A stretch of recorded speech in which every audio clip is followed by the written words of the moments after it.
오늘 이 시간에는 교회사 9번째 시간으로 지난주에 말씀드렸던 대로 이번 주와 다음 두 번의 시간을 통해 중세 시대의 역사 가운데 빼놓을 수 없고 우리가 반드시 잘 이해하고 있어야 할 십자군 전쟁에 대해서 여러분과 함께 살펴가게 될 것입니다. 그런데 말씀드린 대로 이 십자군 전쟁을 이해하기 위해서는 먼저 이슬람 교회에 대해서 우리가 이해가 필요하기 때문에 이슬람 교회에 대해서 제가 한 타임을 따로 가질까도 고민을 했다고 지난주에 말씀을 드렸는데 그렇게 하기에는 너무 많은 내용들이 길어질 것 같아서 잠깐 한 10분 정도만 이슬람 교회에 대해서 여러분에게 말씀드리고 이 십자군 전쟁으로 연결해서 말씀을 드리려고 합니다. 우리가 교회사를 배워가야 되는 중요함과 유익함 중에 하나는 무엇이냐면 진리에서 벗어나게 될 때에 얼마나 종교가 인간의 욕망을 위한 도구로 전락하게 되는지와 더불어서 오늘 이 시대에만 이단과 사이비가 존재하는 것이 아니라 과거 2000년의 교회사의 역사 가운데에 영지주의부터 시작되어 에비온파에 이르러 수많은 이단들이 발흥했던 내용들을 살펴보면서 그때와 지금이 크게 다르지 않구나 하는 것을 보게 됩니다. 근래에도 저도 저희 교회 성도님들과 관련되어 있는 분들 중에 이단의 잘못된 가르침이나 거기에 영향을 받게 된 분들의 이야기를 들어보면서 한 번은 이 부분에 대해서 우리 성도님들과 아무래도 나누어야 될 것 같다는 부담감이 자꾸 생기고 있어요. 그래서 아마 이번 시리즈, 그 다음 시리즈 정도 끝난 다음에는 제가 아마 이단의 가르침들에 대해서 좀 여러분과 아무래도 좀 다루어야 되지 않을까라는 고민을 하고 있습니다. 특별히 요즘에 새롭게 또 많이 활동을 펼치고 있는 하나님의 교회를 비롯하여 신천지, 그 외에 여러 이단들이 있죠. 사실 저는 왜 이 부분을 자꾸 다루지 않으려고 생각하고 있었냐면 참 진리를 제대로 알게 되면 거짓은 분별될 수 있기 때문이죠. 제가 참 안타까운 것은 교회를 다니는 성도들 가운데에 이단들에 비해서 말씀에 대한 관심과 열의가 없는 경우가 압도적으로 많다는 거예요. 그래서 참 안타까운 현실 중에 하나는 무엇이냐? 이단들이 그들의 가르침에 현혹되고 빼내는 사람들의 공통점은 무엇이냐면 말씀을 알고 싶은 사람입니다. 그러니까 우스운 얘기로 기존 교회에 다니는 사람들 중에 이단에 안 빠지는 여러 부류가 있거든요. 그 중에 한 부류가 무엇이냐면 여기서도 저기서도 말씀에 관심 없는 사람은 이단에 못 빠집니다. 정말이에요. 못 빠져요. 아무리 가르쳐 주려고 해도 그들의 가르침을 배워야 뭐가 들어가죠. 관심이 없는 거예요. 그냥 뭐 이러고 있으면 뭐 이단들도 손을 쓸 방법이 없어요. 이런 사람들은 뭐 2단이건 3단이건 4단이 와도 이 사람들은 어떻게 해볼 도리가 없는 거예요. 이걸 참 우픈 얘기라고 합니다. 여러분, 교회를 다니거나 이단에 빠지고, 그러니까 여러분, 이단도 열심히 있는 사람이 빠지지 아무렇게나 다니는 사람들이 빠지는 경우는 없다는 거예요. 이런 모습들을 보면서 제가 벌써 7, 8년이 아니고 거의 10년 가까이 됐을 때 말씀 공부를 청년들한테 힘도 있게 시키려고 했던 이유도 그 당시에 우리 청년들과 관련된 사람들이 이단에 자꾸 빠진다는 이야기를 들으니까 말씀을 제대로 가르쳐야겠다라는 마음으로 시작했던 그 사역들이 개척하면서 우리 교회를 섬겨나가는 데 있어서도 매우 중요하게 우리 교회의 토대가 되었던 부분인데, 우리가 중세교회사를 보게 될 때에도 왜 이 당시에 이런 십자군 전쟁이라는 말도 안 되는, 하나님의 이름으로라는 말도 안 되는 명목으로 이런 잔혹한 전쟁이 일어나게 되었는지를 살펴보게 될 거예요. 네, 감사하게 띄워주셨는데 다음부터 넘길 때는 제가 넘기라고 할 때 넘겨주시면 좋을 것 같아요. 그 다음부터는 미리 안 띄우셔도 됩니다. 네. 그래서 여러분, 우리가 신앙생활하면서 늘 기억해야 될 것 중에 하나는 무엇이냐면 과연 나는 얼마만큼 바른 말씀을 알고자 하는 마음이 있는가. 그렇지 않게 되면 여러분, 천사가 와서 가르쳐 주어도요 믿음은 안 생겨요. 주님이 직접 이 자리에 와서 가르쳐 주셔도 믿음은 안 생깁니다. 왜요? 내가 문 밖에 서서 두드리노니 마음을 열고 문을 열고 영접하는 자가 될 때에 주님이 들어와서 그 안에 거하실 수 있기 때문입니다. 자, 그러면 오늘 우리가 이 이슬람에 대해서 잠깐 먼저 살펴본다면 아시다시피 여러분, 이 이슬람이라고 하는 종교 자체는 마호멧이라고 하는 한 사람에 의해 태동되는데, 참 이 만남과 접촉과 교제가 중요한 것은, 이 마호멧은 그럼 어떻게 이슬람교를 창시하게 되었을까요? 어느 날 갑자기 저절로 종교를 만드는 게 아니거든요. 어떤 영향을 받게 되겠죠. 본래 이 마호멧은 상인 출신이에요. 상인. 그럼 여러분, 상인이라고 하는 것은 여러 지역을 다니면서 물건을 팔고 여러 지역의 문화를 접하게 되는데, 그가 여러 지역을 다니다가 유대인과 개신교인들을 만나게 되는 겁니다. 그러면서 유대인과 개신교인들을 만나게 되면서 그들의 경전에 있는 내용들을 접하게 되는 거죠. 그리고 그 이야기에 호기심을 갖기 시작합니다. 그리고 그 이야기에 관심을 갖기 시작해요. 그리고 그 이야기를 수집하여 모으고 그 이야기 안에서 묵상하다가 어느 날 그의 표현대로 계시를 하나님께서 직접 자신에게 주셨다라는 이야기를 하게 되죠. 그러니까 천사가 자신에게 직접 가르쳐 주었다는 거예요. 그것을 소위 직통계시라는 표현을 하는 거죠. 여러분, 이단들의 특징이 뭐예요? 이 직통계시를 하나같이 얘기해요. 신천지 이만희 교주도 뭐라고 이야기하죠? 예수의 영이 내 몸에 직접 들어와서 나를 통해서 메시아적 사역을 감당케 하신다는 거 아니에요. 결국 이런 직통계시를 통해서 나를 통해서만 전하는 메시지가 참이라는 거예요. 그러니까 여러분, 이단들의 꼭 특징 중에 하나가 그렇죠? 내가 하는 말만 옳다는 겁니다. 지금까지 여러분이 들었던 말은 잘못됐다는 거예요. 그러기 위해서는 기존에 있었던 것을 무시하거나 폄하할 수밖에 없는 거죠. 자, 어쨌든 이렇게 이슬람교가 사막지대를 중심으로 마호멧에 의해 시작이 되었을 때에 교회 역사가인 필립 샤프라고 하는 사람은 기독교와 이슬람을 이렇게 비교해 놓았습니다. 잠깐 한번 들어보십시오. 이슬람교는 정복의 과정에서 성경의 지역들과 그리스도 교회를 무력으로 강점했고, 자, 무력입니다. 콘스탄틴 권자를 찬탈했고, 스페인을 짓밟았고, 피레네 산맥을 넘었고, 로마 교회와 게르만 제국까지 오랫동안 위협하다가 마침내 빈의 성벽 밑에서 격퇴당했다. 기독교는 선교를 움직인 원동력은 하나님과 인간에 대한 사랑이었던 반면에 이슬람교의 원동력은 광신과 야만적 폭력이었다라고 정해놓고 있습니다. 이 이슬람교의 팽창은 중세 교회사에 지대한 영향을 끼치게 되죠. 왜냐하면 이 이슬람교의 발흥이 6세기 초에서 6세기 중엽부터 시작되어 7세기와 8세기에 꽃을 피우기 시작하기 때문입니다. 자, 그러니까 여러분, 이 6세기 초엽부터 우리가 교회사를 지난주에 함께 살펴봤고, 그레고리우스 대제가 중세의 시작이라고 AD 590년 6세기 마렵이죠. 이 마렵에 태동하면서 그 이후에 교회가 거쳐가게 될 때에 지난주에 우리가 살펴본 대로 동방교회와 서방교회의 분열이 나타나게 되었다고 말했어요. 그러니까 여러분, 우리가 이 이슬람교의 태동과 함께 왜 그들이 갑작스럽게 이렇게 확장을 할 수 있었고 빠르게 성장할 수 있었는가를 보면은 교회의 분열을 틈탔다는 것을 알게 되죠. 그러니까 언제나 사탄은 거짓된 가르침을 갖고 침투해 올 때 무엇을 이용할까요? 분열을 이용합니다. 여러분, 한국교회 안에서 왜 이렇게 많은 이단이 태동될까요? 이유는 한 가지입니다. 기성교회 분열 안에서 나타나는 반작용이라는 것을 아셔야 돼요. 예를 들어서 여러분, 그 집이 모두가 행복한데 부모가 바람 피울 일은 없어요. 자녀가 비행청소년 되는 경우가 흔치 않아요. 다 어디에서 시작되느냐? 그 안에 있는 갈등과 분열이 있을 때 그 틈을 타고 죄악이 들어온다는 것을 우리는 교회사를 통해서도 보게 되죠. 언제나 사탄은 그래서 하나됨이 이루어지지 못하도록 공격한다는 것을 아셔야 됩니다. 그리고 그 틈을 절대로 놓치지 않아요. 바로 이슬람이 이 틈을 놓치지 않고 동방교회와 서방교회의 분열을 틈타 대대적인 확장을 일으키기 시작합니다. 이 이슬람의 강력한 부상을 동서방교회가 힘을 합쳐서 대처하지 못했다는 것이 교회사의 평가입니다.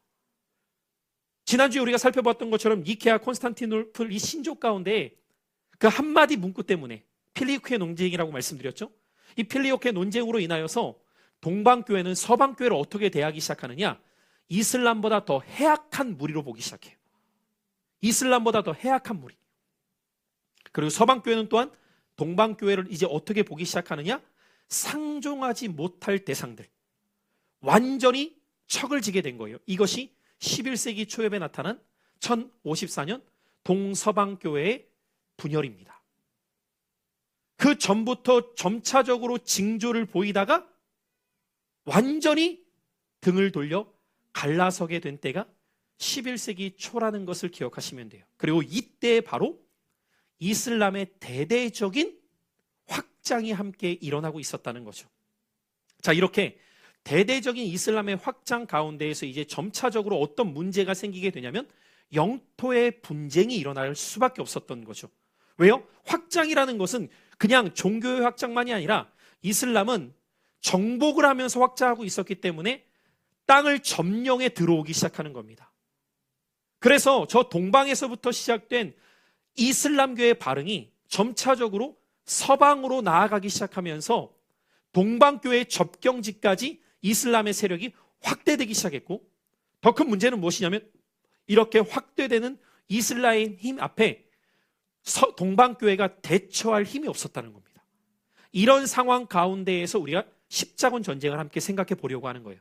자, 이 상황을 여러분이 이제 염두에 두면서 오늘 이 십자군 전쟁을 제가 한 문장으로 이렇게 정리를 좀 해놨는데 같이 한번 한 목소리를 읽어볼게요. 시작.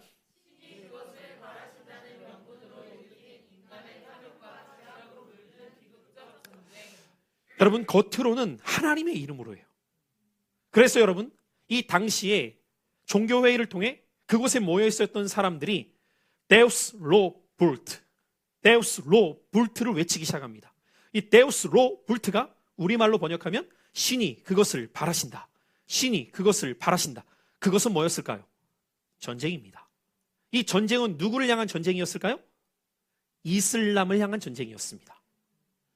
그러니까 서방 교회가 이슬람을 향하여서 전면전의 전쟁을 벌이기로 한 참혹한 전쟁의 시작, 그것이 바로 십자군 전쟁입니다. 여러분 한번 여쭤볼게요. 혹시 십자군 전쟁이 몇 년 동안 지속된 전쟁인지 아시나요? 우리가 보통 생각할 때 뭐 전쟁이라고 하니까 뭐 오래돼봐야 10년, 뭐 20년 이렇게 생각할 수 있는데, 이 십자군 전쟁 이후에 이제 우리가 중세 마려부로 가면 유럽의 종교 전쟁을 또 살펴볼 수밖에 없는데, 유럽의 종교 전쟁이 참고로 30년 전쟁입니다. 30년 동안 전쟁을 해요. 쑥대밭이 되었겠죠. 우리나라 여러분 6.25 전쟁 몇 년 했어요? 기껏해야 3년 했습니다. 그런데 완전 나라가 초토화됐죠. 근데 30년이었다고 생각을 해보십시오. 파리의 세느강이 피로 물들 정도였습니다. 완전히 피로 물들었어요. 그런데 여러분, 중세 종교 전쟁, 십자군 전쟁은 몇 년 했을까요? 제가 지금 이렇게 말씀드린 건 30년보다 많으니까 이렇게 얘기하겠죠? 얼마일까요? 50년? 100년? 또요? 자그마치 200년입니다. 여러분이 별로 모르셨던 이 십자군 전쟁이 200년 동안 이어집니다. 상상이 되십니까? 그래서 이 십자군 전쟁은 한 번에 해서 끝나는 것이 아니라 공식적으로 알려져 있는 큰 전쟁만 8번입니다. 8차에 걸친 전쟁이었어요. 그래서 왜 제가 두 번을 나누어서 할 수밖에 없었느냐?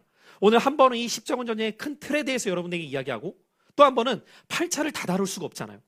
거기에서 가장 참혹한 전쟁이라고 불려지는, 지난주에 말씀드렸죠, 4차 십자군 전쟁을 조금 깊게 조명하면서 그 당시의 이 십자군 전쟁과 함께 중세교회사의 이 로만 캐톨릭이 어디까지 타락하는지, 그리고 교황이 어디까지 변질된 모습을 나타내는가를 살펴봐야지만 종교개혁이 이해되는 거예요. 이걸 모르면 종교개혁이 왜 일어났는가가 잘 이해가 안 되기 때문이에요. 그래서 이 여정을 앞으로 약 한 달 정도, 한 3번에서 4번을 여러분이 들으시다 보면 중세교회사를 마무리할 수 있을 것 같아요. 그러면 이제 근현대교회사로 넘어가고 한국교회사까지 연결되면 오늘 내 신앙을 그 안에서 여러분이 어떻게 세워가실지를 전체적인 틀 안에서 보실 수 있을 것 같은데, 자, 이 200년 동안 이어진 참혹한 전쟁, 그 수를 헤아릴 수 없을 만큼 수많은 사람들이 죽어나가게 된 이 십자군 전쟁이 어떻게 시작이 되었는가를 우리가 생각해 보아야 됩니다.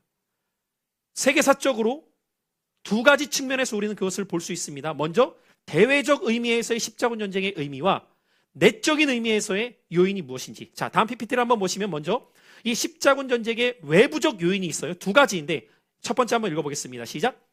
이슬람에게 빼앗긴 예루살렘 성지를 탈환하는 것이 목적이 됩니다. 자, 무슨 말인가? 잠시 후에 지도를 보겠지만 이 이슬람이 점점 세력을 확대하다가 이제 어디까지 확대하게 되냐면 동로마 제국의 핵심적인 지리적 위치였던 예루살렘까지 탈환하게 돼요. 그래서 이슬람의 손에 들어가게 되는 거죠. 그런데 여러분, 이 예루살렘이라고 하는 지역은 지금까지도 세계의 그 대표적인 3대 종교에 있어서 성지로 여겨지는 곳이죠. 일단 유대교, 예수님이 탄생하신 곳 아닙니까? 그렇죠? 그다음 우리 기독교, 우리에게 있어서는 예수님께서 그곳에서 우리를 위해 십자가에 달려 죽으시고 부활하시고 승천하신 곳이니까 당연히 중요하겠죠? 그리고 이슬람교입니다. 왜 이슬람교에게는 그러면 이 예루살렘이 중요할까요? 도대체 무슨 관련이 있길래? 이슬람 교도들에게 이 예루살렘은 어떤 지역으로 알려져 있냐면 마호멧이 승천한 장소입니다. 예루살렘에서 승천했다고 그들은 여기고 있어요. 그러니까 이슬람의 가장 대표적인 성지를 우리는 메카라고 하죠. 메카. 그래서 이슬람 교도들은 평생에 한 번 소원이 메카를 가고 죽는 거예요. 이게 소원이라면 이슬람의 대표적인 3대 성지 중에 하나가 예루살렘이에요. 그래서 지금도 여러분, 이 예루살렘은 전운이 깃들어 있죠, 늘. 제가 어제도 그제전에 우리 집사님 한 분하고 대화하다가 우리 성도님들하고 어느 순간 꼭 성지순례 예루살렘을 한번 갔다 왔으면 좋겠다라고 말하는데, 여러분 예루살렘에 붙어있는 표현 중에 하나가 무엇이냐면 그 땅은 가고 싶어서 가는 곳이 아니라 그 땅이 허락한 사람만이 갈 수 있는 곳이다라는 표현을 해요. 그만큼 예루살렘은 늘 전쟁이 끊이지 않고, 전쟁이 한번 벌어졌다고 하면 짧게는 몇 개월에서 해서 길게는 수년 동안 아예 여행이 금지가 되는 지역이에요. 지금도 여러분 못 가죠? 지금도 여러분 그 이스라엘 예루살렘 그 주변의 가자지구에서 계속해서 지금 화약고잖아요. 얼마 전에는 시리아의 개입이 또 이야기 되면서 뭐 3차 대전 막 이런 운운까지 될 만큼, 그리고 또 트럼프가 한마디 딱 던지는 바람에 또 난리가 났었죠. 여러 가지 이스라엘은 지금도 여전히 화약고와 같은 장소입니다. 그래서 이 동방교회가 서방교회에게 어쩔 수 없이 1054년에 갈라졌거든요. 갈라졌는데 45년 정도가 지난 다음 1096년입니다. 체면을 거두고 서방교회의 도움을 요청하게 돼요. 자존심을 내려놓고 도움을 요청하게 됩니다. 그런데 여러분, 이 도움의 요청 가운데 서방교회는 응하려고 할까요? 응하지 않으려고 할까요? 자, 만약에 응하지 않는다고 생각하면 여러분은 굉장히 이제 뭐라고 할까요? 그 T하고 다른 게 뭐 F인가요? 여러분 F입니다. 그냥 감정 따라하는 거예요, 그냥. 그러나 여러분 정치라는 것은 그게 아니죠. 네. 얼마 전에도 그 젤렌스키와 트럼프의 보셨습니까? 외교 담화? 그게 외교 담화인지 옆집 형하고 싸우는 건지 약간 모를 분위기로? 분위기 보셨죠? 감정적으로 대처하는 것이 외교가 아니거든요, 사실은. 이때 당시 서방교회에 교황이 있었는데 우르바노 2세라고 하는 사람이 교황입니다. 근데 여러분, 이 우르바노 2세가 서방교회의 교황으로 있을 때 놓여 있었던 상황은 어떤 상황이었냐면 동서교회가 분열되었어요. 잘 생각해 보세요. 분열되었다는 건 그전까지는 서방교회는 교황을 중심으로 하기 때문에 교회의 대표였단 말이에요. 근데 반쪽이 잘려져 나간 거예요. 그럼 뭐가 줄어드는 거죠? 영향력이 줄어드는 겁니다. 영향력이 줄어든 것뿐만 아니라 서방에서도 점차적으로 교황의 위세가 줄어들고 있는 상태였단 말이죠. 여기에 대해 우르바노 2세는 위기의식을 느끼고 있었는데 동방교회의 구조 요청이 왔을 때에 이것을 정치적으로 해석하게 됩니다. 어떻게 해석하게 되느냐? 그냥 우리가 교회를 지켜야 된다가 목적이 아니라 이 계기를 통해서 서방교회의 힘을 보여주게 되면 동방교회가 우리 말을 따를 거라는 정치적인 계산이 돌아가기 시작하는 거예요. 그래서 그것이 내부적 요인 첫 번째로 무엇이냐? 교황권의 강화를 만들 수 있겠구나. 이게 십자군 전쟁 이면에 감추어져 있는 상황이었다는 것을 이해하셔야 돼요. 교황권을 강화할 수 있겠다. 그리고 교황권의 강화와 함께 여러분 전쟁에 이긴다는 것은 항상 무엇이 뒤따르느냐? 전리품과 영토가 뒤따르게 돼요. 자, 이쯤 되면 서방교회가 지금 이런 상황에서 참전하려고 한다는 것은 신의 이름으로 겉으로 말은 할지 모르겠지만 그 이득에 대한 계산을 하고 있다는 의미가 되는 거죠. 이미 계산이 되기 시작하는 거예요. 아, 여기에서 만약에 이기면 어마어마한 전리품과 영토가 교황의 아래 들어오게 되겠구나. 그래서 교황은 당시 흩어져 있었던 교회의 지도자들을 불러 모으게 되었고 그 지도자들을 통하여서 이제 이 십자군 전쟁의 참전의 의의를 밝히기 시작해요. 자, 우리가 한번 그럼 지도로 이 상황들을 몇 가지로 살펴보면, 먼저 첫 번째, 이 중앙아시아의 녹색 표시가 이슬람의 확장이었습니다.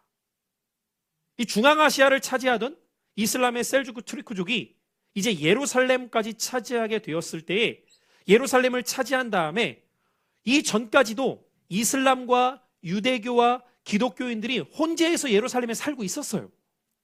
근데 왜 문제가 생겼느냐, 이때 대해서 그 큰 문제가 어떻게 벌어지냐면 1077년 이 땅을 차지하게 된 이슬람이 하나의 포고령을 내리게 되는데, 다음 사진 볼까요? 그 포고령이 무엇이냐?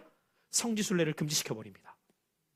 그러니까 여러분, 유대인이나 이슬람뿐만 아니라 기독교인들에게 있어서 예루살렘은 그 당시에도 성지로 여겨졌기 때문에 이 땅에 가서 기도하고 이 땅에 가서 신앙심을 돈독하게 하고 돌아오는 것을 굉장히 중요한 일로 여겼는데, 이것을 금지시켜 버리게 되니까 이제 여기에서 겉으로 볼 때에는 종교를 위한 것이라고 이야기를 하지만, 아까 이면에 있었던 여러 가지 계산이 끝난 서방교회가 이 이슬람을 몰아내자라고 하는 회의를 개최하게 돼요. 그 회의의 이름이 무엇이냐? 다음 한번 보시면 클레르몽이라고 하는 회의입니다. 이 클레르몽 공의회. 자, 한번 같이 읽어볼까요? 시작. 1095년 11월 프랑스 클레르몽에서 열렸던 가톨릭 교회의 회의, 교황 우르바노 2세의 제1차 십자군 원정을 호소하게 돼요. 이 회의에서 호소하게 되는 거예요. 우리가 왜 십자군 원정에 이르러야 될지. 그래서 여기에서 외치게 된 것이, 교황이 연설을 다 한 다음에 그곳에 모여 있었던 사람들이 Deus lo vult 라고 외치기 시작한 겁니다. 신의 이름으로 우리는 싸움에 나가야 된다라고 외치기 시작하면서 이 십자군 전쟁이 1096년 이 클레르몽 회의가 있는 그 다음에 집결이 되고, 이제 신의 뜻대로 예루살렘을 탈환하자라고 하는 명분을 갖고 시작하게 된 거예요. 자, 그러면 여기서 우리가 한 가지 짚고 넘어가야 될 부분이 있습니다. 지금까지 제가 여러분에게 드렸던 말씀 가운데 적어도 그리스도인이라면, 적어도 교회라면 놓치지 말아야 될 매우 중요한 것이 지금 제 이야기 속에 빠져 있습니다. 뭘까요? 무엇이 빠져 있는 것 같습니까? 여러분, 신의 뜻대로라면 그 뜻이 있는 하나님의 말씀이 있어야 되잖아요. 없는 거예요. 누구의 말만 있는 거예요? 교황의 말만. 여러분, 이것이 얼마나 신앙의 왜곡과 변질을 일으키는가를 짚고 넘어가셔야 된다는 거예요. 신의 뜻대로라고 하는 것이, 그 신의 뜻이 지금 누구의 뜻이 되어 있는 거예요? 교황의 뜻이 되어 있는 겁니다. 여러분 잘 보세요. 이것이 오늘날에도 이단 사이비 가르침의 핵심인 겁니다. 신의 뜻이라고 말은 하는데 자기 뜻을 설파하고 있는 거죠. 그것을 우리는 끼워 맞춘다라고 말할 수 있어요? 여러분, 여기에 얼마나 많은 사람들이 이제 동의하고 동조하기 시작하는지, 여기에서 특별히 교황이 사람들을 십자군에 참전케 하려면 동기부여가 있어야 되잖아요. 그냥 단지 신의 뜻대로 갑시다 라고 한다고 해서 갈까요? 당연히 아니겠죠. 그런데 사람들을 참전시켜야 되잖아요. 여러분, 전쟁이 뭐예요? 저기 한번 군대 갔다 온 형제님들한테 한번 여쭤볼게요. 전쟁이 뭔지 대충 여러분 경험하지 않아도 아시잖아요. 근데 여러분 제대했어요. 경렬 집사님, 전쟁 일어난 것도 아닌데 전쟁을 일으켜서 전쟁터로 나가겠어요? 내가 왜 나가야 되지? 나 지금 먹고 살아야 되는데? 이 생각을 할 거 아닙니까? 그런데 사람들을 참전시키려면 여러분 이게 쉬운 게 아니란 말이에요. 그래서 이때 당시에 교황이 어떤 중요한 이야기를 하느냐, 두 가지 이야기를 하는 것이 사람들에게 먹혀 들어가기 시작하는 거예요. 이것이 나중에 중세의 타락까지 연결되는데, 그 첫 번째가 무엇이냐? 우리에게 알려져 있는 면죄부입니다. 여러분, 면죄부의 시작이 여기에서 시작되는 거예요. 종교개혁 때 그때만 면죄부를 했던 것이 아니라, 그러니까 정확히 따지면 이 가톨릭 교리 안에서는 죄와 벌을 좀 나누어요. 죄와 벌을. 그러니까 죄는 사람이 사할 수가 없어요. 그건 하나님의 영역이니까. 근데 도스토옙스키가 쓴 책 중에도 죄와 벌이라는 게 있죠. 문제는 뭐냐? 죄는 죄로 끝나는 게 아니라 죄에 대한 뭐가 따라요? 반드시 벌이 따라요. 형벌이 따라요. 근데 그 형벌은 교회가 면해줄 수 있다는 식으로 이야기를 합니다. 이해되시겠어요? 당신이 죄를 범하면 그 죄에 대한 벌이 엄청 고통스러울 텐데 그 벌은 교회의 권위로 면해줄 수 있어. 그래서 어떤 이는 면죄부라고 말하면 안 되고 면벌부라고 표현해야 된다고 말해요. 면벌부. 벌을 면해줄게. 벌을 면해줄 수 있어. 한 걸음 더 나아가서 이제 어디까지 나가게 되냐? 만약에 당신이 전쟁터에 나가서 싸우다 죽잖아? 당신은 직행천국이야. 여러분 입장에서 이것이 뭐 크게 안 와닿을지 모르겠지만 중세는 완전히 신중심 사회였다는 것을 생각해 본다면 이것이 이들에게 얼마나 크게 와닿았을지를 생각해 보라는 거죠. 두 가지를 제안하는 거예요. 면벌부. 별 사해줄게. 그리고 싸우다 죽으면 당신은 천국 직행이야. 걱정하지 않아도 돼. 이때부터 수많은 사람들이 몰려들기 시작하는데 처음 몰려들었던 사람들은 주로 어떤 사람들이 몰려드냐? 무장된 군사가 아니라 다음 그림 볼까요? 여러분 어떤 사람들로 보이세요? 애도 지금 목마 타고 있는 거 보이세요? 그냥 어제까지 농사 짓고 어제까지 마을에서 지냈던 우리와 같은 사람들이 그냥 이 전쟁터에 나오는 거예요. 왜? 사람들은 다 죄에 대한 두려움이 있거든요. 근데 이게 면해질 수 있대요. 그리고 가서 죽더라도 천국 갈 수 있대요. 여러분 이런 잘못된 가르침들이 우리 안에 들어오게 되는 순간 어느 순간 사람은 이성이 마비되고 세뇌됩니다. 이게 무서운 거죠. 그러면서 이들이 나아가게 돼요. 여러분 몇 명의 사람들이 몰려들었는지 아세요? 이 1차 십자군 전쟁 출병하기 전에 곳곳에서 모여든 이 농민. 그래서 이 1차 십자군 때 사실 이들이 1차 십자군이라고 말하진 않는데 그 십자군이 있기도 전 모여서 출정한 이들을 뭐라고 부르게 되냐? 민중 십자군이라고 부르게 돼요. 그러니까 정규군도 아닌 거예요. 이 민중 십자군이 몇 명이 모여드냐? 10만 명이 모여듭니다. 어마어마한 수예요. 10만 명이 모여드는데 더 웃겼던 건 뭔지 아세요? 길도 몰라요. 어디로 가야 될지 몰라 그냥 죄를 지은 걸 면해줄 수 있다고 하고 천국 갈 수 있다고 하니까 그냥 온 거예요. 가다가 죽는 사람이 계속 나옵니다. 그리고 어찌저찌해서 비잔티움까지 도착을 해요. 근데 여러분이 비잔티움 황제라면 이 사람들을 보고 무슨 생각을 하겠어요? 와, 드디어 우리를 도와줄 사람이 왔다. 이런 생각 들겠어요? 무슨 거짓대가 온 거예요. 황제가 올 때. 그래서 교회사에 의하면 성문도 안 열어줬다고 말합니다. 이들이 왔을 때 성문도 안 열어주고 배만 내주면서 이렇게 말했다고요. 이 배를 타고 가면 싸울 수 있습니다. 그러니까 그냥 배 타고 간 거예요. 여러분 10만 명이 배 타고 가고 전멸합니다. 여러분 그도 그렇겠죠. 무슨 군사훈련을 아무것도 안 받았는데 그냥 가서 이슬람 사람들에게 다 죽는 거예요. 그래서 교회사에 보니까 돌아온 사람이 몇 명 남았느냐? 3천 명 남습니다. 10만 명 중에 다 죽고 도망쳐 나온 사람 3천 명이에요.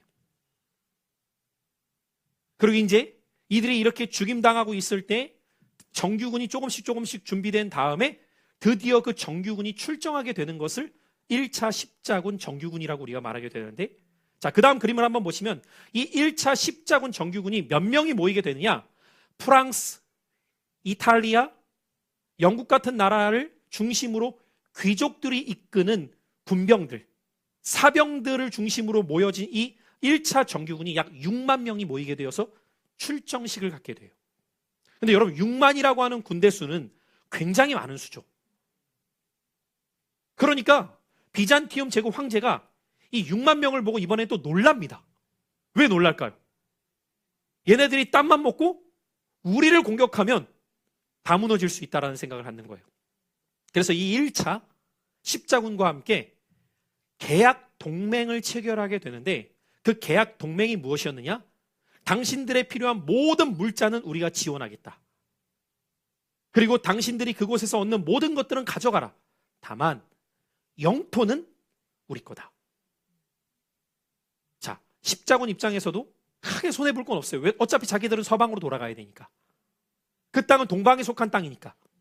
그래서 이 계약을 체결하게 되었고 그들이 이제 가서 전쟁을 시작하게 되는 내용이 이 1차 십자군 전쟁인데, 이 1차 십자군 전쟁의 첫 전투지가 어디였느냐? 니케아라고 하는 장소였어요. 자, 다음 한번 그림 보실까요? 이 컨스탄티노플을 중심으로 해서 동남쪽으로 조금 내려오면 니케아라고 하는 지역이 있어요.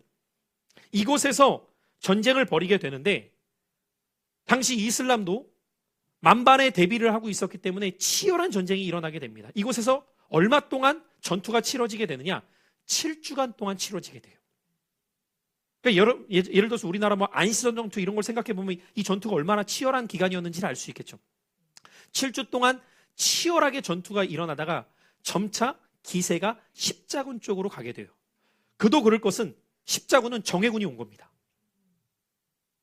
훈련받고 무장되어 있었던 사람들을 모아서 왔기 때문에 기세가 다 넘어가고 있을 때에 예기치 못한 사건이 벌어지게 돼요.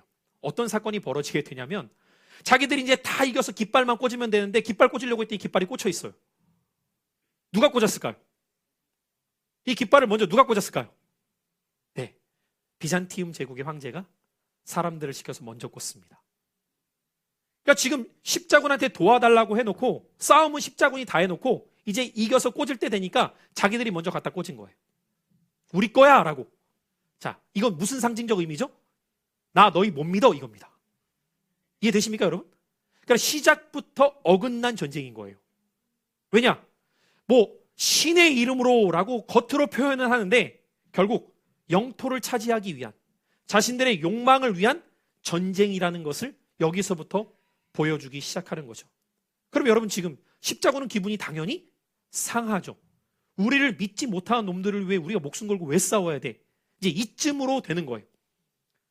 그런데 이들에게 있어서 일단 가장 중요한 것이 성지 탈환이니까. 성지는 어디에 있어요? 예루살렘이잖아요. 그러니까 가야죠 일단. 예루살렘은 지금 동남쪽으로 더 가야 되거든요. 그래서 일단 너희 두고 보자. 약간 이런 마음을 가지고 그냥 가는 거예요. 왜? 어차피 니케아는 이들이 차지하려고 했던 주 지역이 아니라 거쳐서 성지로 가야 되니까. 그러니까 마음의 앙심을 품고 그냥 가는 겁니다. 진격해 가는 거예요. 그래서 이 니케아를 지나서 이제 예루살렘 지역까지 이르게 됩니다. 여러분 이 예루살렘 지역에 이르게 되었을 때 의외로 전쟁은 일찍 끝나게 됩니다. 왜냐하면 이 기세를 앞세워서 이들이 밀고 나가게 되었기 때문인데 오히려 이 예루살렘에 도착하기 전 지역에서 굉장히 험난한 전투가 오랫동안 지속되는데 그 지역이 어디였느냐? 기독교회에 있어서 예루살렘만큼 중요하게 여겨지는 또 다른 곳인 바로 안디옥입니다. 자, 다음 한번 지도 볼까요? 이 안디옥이 세계사적으로는 안티오키아라고 표현을 쓰는데 이 안티오키라고 하는 지역에서 어마어마한 전쟁이 벌어지게 돼요. 여러분 앞서 니케아에서는 7주 동안 전쟁이 벌어졌다고 했잖아요. 이 안티오키아에서는 얼마 동안 전투가 일어나게 되느냐? 8개월입니다. 그러니까 매일까지 죽고 죽이는 전투가 끊이지 않은 채 8개월 동안 이어져요. 그도 고를 것이 이 안티오키라고 하는 지역은 천혜의 요새로 알려져 있어요. 10km가 넘는 커다란 장벽 가운데 400여 개의 망루로 둘러싸여 있대요. 그리고 산지입니다. 그러니까 안에 있는 사람은 그 자체가 보호막인 거예요. 밖에서 공격하는 사람은 너무 공격하기 힘든 구조가 되어 있는 거죠. 8개월 동안 처절한 전투가 벌어지는데 성루를 못 넘어요. 그래서 모두가 다 지쳐갈 때쯤 그럼 어떻게 점령했을까요? 예나 지금이나 마찬가지인 것 같습니다. 그 안에 있는 사람을 돈으로 매수합니다. 트로이 목마를 생각해 보시면 돼요. 그런 방식으로 안에 있는 사람을 매수해서 성벽에서 줄을 달아 내려서 야밤에 그 성벽을 타고 올라가 문을 열어 급습을 하게 돼요. 그래서 이슬람 사람들을 다 죽여버립니다. 여러분, 한번 여러분이 밖에서 8개월 동안 싸운 군인이라고 생각을 해보세요. 제정신일까요? 제정신이 아닐까요? 이때쯤 되면 괴물이 되어 있는 거예요. 살아남은 사람도 괴물만 살아남는 거고 내 정신을 갖고 있는 사람이 하나도 없을 거예요. 그러니까 이 사람들이 성문이 열리자마자 눈이 뒤집어져서 닥치는 대로 죽여버립니다. 이제 어떤 문제가 벌어지기 시작하느냐? 이 안티오키아라는 지역에 있는 성 안에 남녀노소, 기독교인, 이슬람교인 상관없어요. 다 죽여버립니다. 여러분 이쯤 되면 전쟁의 목적이 이미 완전히 변질되어 있는 걸 느끼시겠죠? 다 죽여버려요. 심지어 여러분 8개월 동안 싸우다 보면 여러 어려움이 있지만 그 중에 하나가 가장 큰 어려움이 무엇이냐? 식량 문제입니다. 여러분 뭐 먹고 살아요? 어떻게 근근히 버텼더라도 이제 성문이 열리고 다 죽인 다음에 그 안에 있는 것들을 먹으려고 봤더니 있어요 없어요? 없죠. 왜? 그 안에 있는 사람도 8개월 동안 버티면서 있는 걸 다 먹은 거예요. 그럼 여러분 이때쯤 되면 어떤 일이 벌어질까요? 교회에서 보니까 아주 잔혹한 일이 벌어집니다. 인육을 먹기 시작합니다. 심지어 여러분 십자군 가운데에는 돌아다니면서 이슬람 군인들의 배를 가르고 돌아다니는 사람들이 나오기 시작합니다. 왜 배를 갈랐을까요? 무엇 때문에? 어떤 사람들은 또 내장을 먹으려고 막 이렇게 또 잔인한 이야기를 하는데 그런 쪽이 아니라 당시 이슬람 군인들은 십자군들에게 금화를 빼앗기지 않기 위해 금화를 먹어버렸대요. 그러니까 그 금화를 찾기 위해서 배를 갈라버리는 겁니다. 여러분 인간이 이렇게도 잔인할 수 있는 거예요. 욕망의 눈이 멀어버리잖아요? 그러면 해야 될 일과 하지 말아야 될 일들에 대한 분간조차 되지 않는 거예요. 그 중에는 양심 있는 십자군도 그래도 있었겠죠. 그래서 이들이 발휘했던 최후의 양심은 무엇이었냐? 인육을 먹지 못하도록 불에 태워버리는 거였대요. 다른 사람도 인육을 먹지 못하도록 차라리 불에 태워버리는 거예요. 이토록 잔인하게 변질된 십자군. 그런데 승리의 기쁨도 잠시. 만 하루가 딱 지났는데 이슬람의 군대가 또 몰려옵니다. 안티오키아를 점령한 지 하루 만에 이슬람 군인들이 또 몰려와요. 이미 다 지쳐있고 싸울 의욕도 없는데 그곳에서 그냥 죽어야 될 상황인 거예요. 그때 이것이 진짜인지는 모르겠지만 어쨌든 교회사 가운데 발견된 내용을 보면 그 안에 이들이 안티오키아 성 안에서 한 물건을 발견하면서 다시 사기가 충천해졌다고 말합니다. 여러분 이 무기가 뭐였을까요? 아마 게임을 좋아하시는 분들은 이 게임 아이템에도 이게 나온다고 해요. 저는 몰랐는데 이 무기가 무엇이었냐면 창이었습니다. 근데 어떤 창이었을까요? 삼지창이요. 딱딱한 분위기를 또 삼지창 한마디로 고마워요. 네. 무슨 창이었을까요? 이 창을 뭐라고 그들은 말했느냐? 여러분 예수님이 십자가에 달렸을 때 로마 군인이 예수님의 옆구리를 찌르는 창이 있죠. 이 창을 뭐라고 부르냐? 롱기우스의 창이라고 부릅니다. 혹시 이 표현을 아시는 분은 게임을 하시는 분입니다. 롱기우스의 창. 굉장히 유명해요. 게임 아이템으로도. 뭐 저는 잘 모르겠는데 이 롱기우스의 창을 발견했다고 말해요. 근데 여러분 이 롱기우스의 창은 어떤 전설이 있냐면 이 창을 갖는 자가 세계를 정복할 수 있다. 그래서 실제로 여러분 후의 역사를 보면 이 롱기우스 창을 찾으려고 혈안이 됐던 대표적인 두 사람의 영웅이 있습니다. 첫 번째는 나폴레옹입니다. 이 롱기우스의 창을 찾으려고. 근데 못 찾았다고 하죠? 두 번째가 누굴까요? 누굴까요? 두 번째가 여러분이 잘 아는 히틀러입니다. 히틀러가 이걸 가졌다고 하죠. 롱기우스 창을. 지금은 오스트리아 박물관에 이 롱기우스의 창이 보관되어 있죠. 어쨌든 이 창을 획득한 다음에 이들이 사기가 충천하여 무찌릅니다. 또 몰려온 이슬람 군대를. 그리고 그 힘을 가지고 그대로 이제 예루살렘으로 향하게 되는 거죠. 승전보라고 하는 것은 없던 힘도 만들어내는 것 같아요. 그래서 그렇게 지쳤지만 이들이 예루살렘으로 진격하여서 예루살렘을 한 달도 되지 않는 시간에 탈환해 버립니다. 그리고 예루살렘을 탈환한 다음에 이들이 행했던 일이 무엇이었느냐? 본래의 목적은 사라진 채 보상받길 원하는 마음으로 이제 곳곳에 이들이 원하는 나라를 세우게 돼요. 그 다음 그림 볼까요? 그것이 바로 이 지역으로 확장이 되면서 이제부터 성지는 우리가 관리할 거야가 돼버리는 겁니다. 자, 이 지역들이 지금 여러분 앞에 보시는 대로 에데사 백장령, 안티오키아 영주국, 트리폴리 백장령, 그리고 예루살렘까지 예루살렘 왕국을 세우게 된 거죠. 제가 오른쪽 하단에다가 작은 글씨로 좀 이렇게 써놨어요. 땅을 약탈하는 것으로 끝나버린 제1차 십자군 전쟁. 자, 그럼 문제는 뭘까요, 여러분? 이제 약탈까지 다 했어요. 우리가 이제 성지까지 탈환했어. 끝인가요? 누가 있죠, 여전히? 이슬람이 사라진 건 아니잖아요. 이 영토를 빼앗긴 거지. 그럼 이슬람은 무슨 생각을 가질까요? 그렇죠. 전열을 정비해서 재탈환하려고 하겠죠. 그러니까 그러니까 왜 제2차 십자군 전쟁이 일어날 수밖에 없는지가 이제는 알 수 있는 거죠.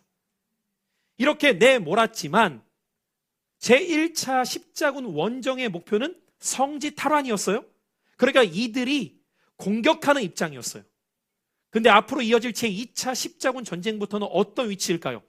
방어하는 입장의 전쟁이 계속 일어나는 겁니다. 이해되시겠죠? 그러면서 이 방어 가운데 여러 가지 사건들이 많이 벌어지게 되는데, 자, 요약해서 잠깐 말씀을 드린다면, 이제 이슬람과 이 예루살렘에 대대적인 전투가 이어질 것을 이들도 알겠죠. 십자군도 알 거 아닙니까? 당연히 이들이 또 쳐들어올 거야 라고 하니까 십자군은 이때부터 예루살렘과 성지에 오는 사람들, 순례객들을 보호하기 위한 군대를 조직하게 되는데, 이들을 뭐라고 부르게 되느냐? 기사단이라고 부르는 거예요. 그래서 여러분 한 번쯤 들어보셨을 거예요. 십자군 기사단. 들어보셨나요? 네, 다음 주에 좀 사진을 준비해 드릴게요. 그래서 이 십자군 기사단들의 주 목적은 무엇이냐? 첫 번째로는 성지를 오는 사람들을 보호하는 기능입니다. 그래서 여러분 이 십자군 기사단 안에는 몇 종류가 있는데, 예를 들어서 첫 번째는 정말 신앙심이 깊어서 사람들을 지키려고 하는 사람도 있고요. 아니면 영리의 목적 때문에 그 일을 하는 사람들도 생기는 거죠. 이제 그 안에서 나타나게 되는 여러 모습들을 우리가 보게 되면서 이 십자군 기사단과 함께 예루살렘 안에서 벌어지게 되는 부패한 수많은 사건들을 우리는 또한 마주하게 됩니다. 왜냐? 그 안에는 다 돈이 오고 가고 있는 일들이 벌어지기 때문인 거죠. 여러분 한번 생각해 보십시오. 지금 여기 십자군에 참여한 사람들이나 그것을 일으킨 사람이나 이 모든 여정 속에서 우리는 계속해서 듣게 되는 이야기 속에 무엇이 빠져 있는 것을 보게 되느냐? 하나님의 말씀 가운데 어떻게 행해야 되는지가 없는 상태로 그것을 자신의 명분 삼아 자신의 야망과 욕망을 충족하고자 하는 인간의 탐욕을 볼 뿐이죠. 결국 여러분, 성경은 우리에게 이렇게 가르쳐 줍니다. 욕심이 잉태할 때 죄를 낳게 되고, 죄가 장성하게 되면 사망을 낳게 되느니라. 여러분, 예수님의 가르침의 핵심이 무엇이죠? 내 이웃을 사랑하라 였습니다. 원수 또한 사랑하라 했어요. 그런데 교회가 어느 순간 예수님의 가르침은 상실된 채 인간의 이기성과 탐욕성이 극대화될 때에 그것이 어떤 모습으로까지 나타날 수 있는가를 십자군 전쟁은 오늘 우리에게 보여주고 있는 거죠. 다시 말해, 하나님 말씀에 따라 전쟁을 거부했던 종교가 오히려 하나님의 이름으로 전쟁을 일으키게 된 변질된 종교의 모습. 이것이 십자군 전쟁의 이유였어요. 다음 시간에 우리가 이 제4차 십자군 전쟁을 통해서 살펴보게 되면 더 그 잔악함을 보게 됩니다. 어떻게 이들이 형제인 그리스도인들까지도 죽이게 되는 상황이 벌어지게 되는지. 제가 지난주에 여러분에게 그런 말씀을 드렸죠? 동서교회가 분열되고 완전히 등을 지게 된 큰 이유 중에 하나가 십자군 전쟁이 그 안에 있다. 4차 십자군 전쟁. 한마디로 돈 때문에 눈이 돌아버려 같은 형제라고 불려지는 그리스도인들까지도 참혹하게 죽여버리는 상황들을 우리는 보게 될 겁니다. 자, 여기에서 제가 이 교회사를 여러분과 계속해서 나누면서 반복적으로 이야기하는 것이지만 우리 이 교회사를 통해 양면성을 다 보게 됩니다. 진리가 바로 서게 될 때 얼마나 순수한 신앙으로 주님을 위해, 여러분 불과 몇 주 전이었습니다. 우리가 폴리캅, 이그나티우스 이와 같은 사람들에 대한 이야기를 통해 그들의 신앙이 예수를 위해 목숨까지도 기꺼이 내어줬던 사람들의 이야기를 몇 주 전에 우리는 들었어요. 그런데 물론 역사는 수백 년이 지나온 이야기를 지금 여러분과 나누고 있지만 얼마나 변질되어 있습니까? 그러면 우리 여기에서 무엇을 깨달아야 될까요? 절대로 사람은 하루아침에 180도 변질되는 게 아니라는 걸 알게 되죠. 반드시 단초가 있다는 거예요. 제가 그래서 여러분에게 왜 신앙은 자세입니다, 태도입니다라는 말씀을 종종 드리는 이유가 무엇일까요? 지금 그러한 자세가 나온다고 무슨 그가 배교하거나 무슨 그가 죄악을 지어서 하나님 부인하거나 이런 삶은 아니지만 그 작은 틀어진 1도가 여러분 1m 가면 티가 안 날지 모르겠지만 100m 가면 눈에 보이는 선이 돼요. 1km가 지나면 완전히 어긋나 있습니다. 그 작은 1도가. 그래서 배의 키가 그렇죠, 여러분. 살짝만 키를 틀어놔도 시간이 지날수록 방향이 완전히 달라집니다. 신앙이 그러해요, 여러분. 별거 아닌 것 같았지만 그 하나를 점검하고 바로 세우려고 하지 않게 되면 나도 모르는 사이에 내 신앙이 완전 병들어 버리는 거예요. 여러분, 교황이 누구입니까? 교황이 어떻게 시작되었는지 말씀드렸지만 결국 교회를 대표하는 주교잖아요. 아무나 세우는 게 아니었잖아요, 여러분. 그 안에서 정말 신실한 신앙의 사람을 사람들이 추대하고 추천하고 투표하여 그렇게 세워졌던 사람들이 그 자리에 섰던 사람들인데 어느 순간 이러한 사람들이 그 자리에 섰다라는 것은 이 안에도 다 기록되어 있지 않지만 매관 매직이 성행했겠죠. 돈으로 매수하고 내 편을 만들고 그래서 내가 그 자리에 오르게 되면 너에게도 한 자리 줄게. 이제 다다음 주쯤 되면 여러분 교황의 변질에 대해서 얘기해 볼 때 정말 중세 마력 가면 가관입니다. 정말 제 입으로 말하기 막 부끄러울 만큼 여러분 본래 이 당시에 신부님들은 결혼을 안 하잖아요. 어느 정도의 교회사의 내용이 써 있는지 아세요? 수도원에서 성경을 읽는 소리보다 애기 울음소리가 많았다. 무슨 말이겠어요, 여러분? 이 정도까지 가요. 그럼 말 다 한 거예요, 여러분 이제. 그러니까 우리가 볼 때 이렇게 여러분에게 제가 말씀드리지만 여러분에게 말씀드리는 저조차도 두려운 이유는 제 자신이 어떻게 변질될지 모르는 거거든요.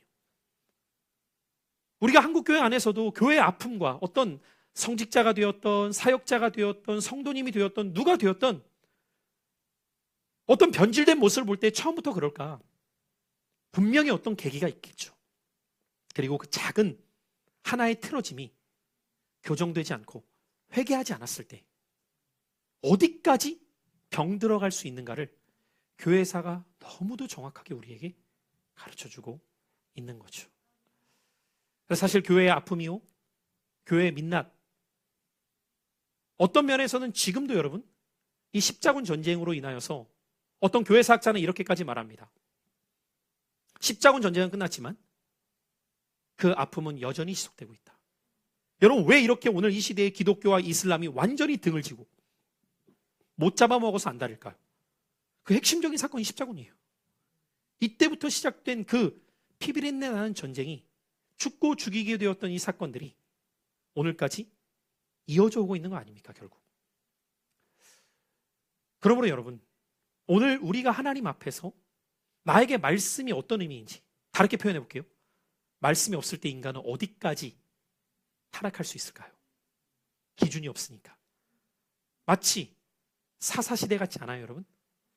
사사기 얼마 전에 우리 설레임 다 읽으셨죠? 사사기 17장 이후에 가보니까 어떤 일이 벌어집니까? 미가의 신상 사건과 레위인 첩 사건. 여러분 레위인이 첩이 있다는 것 자체가 얼마나 지금 그 시대가 병들어 있는지 느끼시죠? 레위인이 구별되어야 될 자가 첩을 두었는데 그 첩을 또 행음하도록 그냥 방치해요. 윤간을 당하는 거죠. 강간도 아닌. 돌려가면서 강간당하게 된 그 자신의 아내가 죽었을 때, 그 첩이 죽었을 때 12토막을 해요. 여러분 이런 게 성경에 써 있잖아요. 그럼 여러분 성경에 이 사건이 써 있다는 건 그 시대에 얼마나 잔인한 일들이 많았다는 겁니까? 각 지파에 보내요 또. 그리고 이 모든 일들에 대한 이유를 성경은 딱 한 줄로 정리합니다. 그때 왕이 없으므로 사람들이 각기 자기 소견에 옳은 대로 행하였더라. 여러분 말씀이 없잖아요? 우리의 인생은 끝을 향해 갈 수 있는 죄악됨입니다. 그 누구도 거기에 대해서 기준이라고 말할 수 없는 시대가 돼버리는 거죠. 그러므로 여러분, 저는 오늘 이 시간에도 조금은 무거운 이 십자군이라고 하는 이야기를 우리가 나누었지만 우리가 역사를 알아야 되는 이유는 미래에 대한 거울인 것처럼 그들만이 아니라 저와 여러분 또한 하나님의 말씀을 바로 알지 못하게 되면 얼마든지 말씀을 내 입맛에 갖다 끼워 잘못되게 이용할 수 있겠구나. 이 두려움을 갖고 바른 진리를 알아가는 일에 더욱 힘써 나가는 우리 신광에 온 성도님들 될 수 있기를 예수님의 이름으로 축복합니다.